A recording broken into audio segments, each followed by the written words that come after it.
আজ শুক্রবার 16 মে 2025।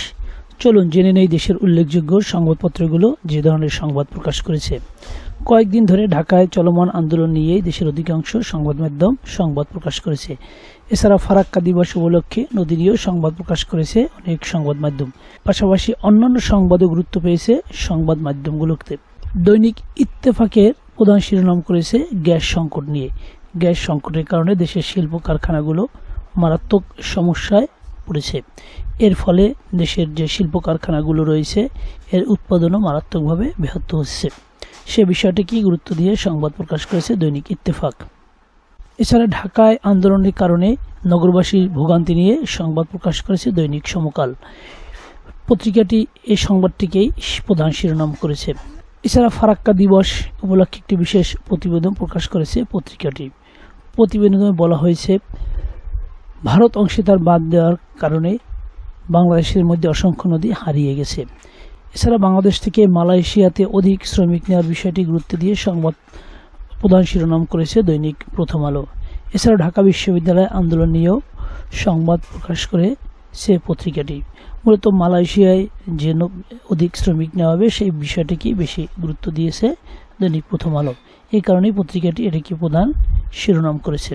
পাশাপাশি পত্রিকাটি আরও বেশ কিছু সংবাদ গুরুত্ব দিয়ে প্রকাশ করেছে।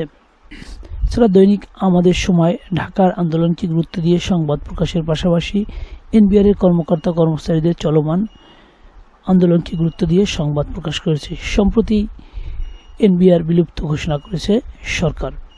এ কারণেই এনবিআরের কর্মকর্তা কর্মচারীরা তাদের বিভিন্ন সেই আদেশ বাতিলের জন্য আন্দোলন করে যাচ্ছে।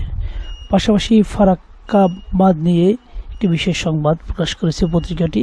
প্রতিবেদনে বলা হয়েছে, ফারাক্কা বাঁধের কারণে বাংলাদেশের মধ্যে 53টি নদী বিলীন হয়ে গেছে। মূলত আজ ফারাক্কা দিবস উপলক্ষে দেশের প্রায় সবগুলো সংবাদ মাধ্যমে গুরুত্ব দিয়ে সংবাদটি প্রকাশ করেছে, যেখানে বাংলাদেশের নদীগুলো হারিয়ে যাওয়ার বিষয়টি উদ্বেগের সাথে উল্লেখ করা হয়েছে।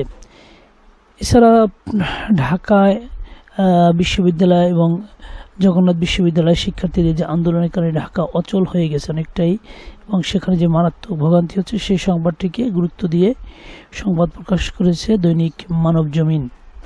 এছাড়া পত্রিকাটি গাজা পরিস্থিতিকে অত্যন্ত গুরুত্ব সহকারে চেপেছে। সেখানে বলা হয়েছে যে গাজায় বর্তমানে ভয়াবহ খাদ্য সংকট চলছে। এর কারণে সেখানকার মানুষের জীবন আরও দিন দিন দুর্বিষহ হয়ে পড়েছে। পাশাপাশি আরও কিছু সংবাদ প্রকাশ করেছে পত্রিকাটি। দেশের অন্যতম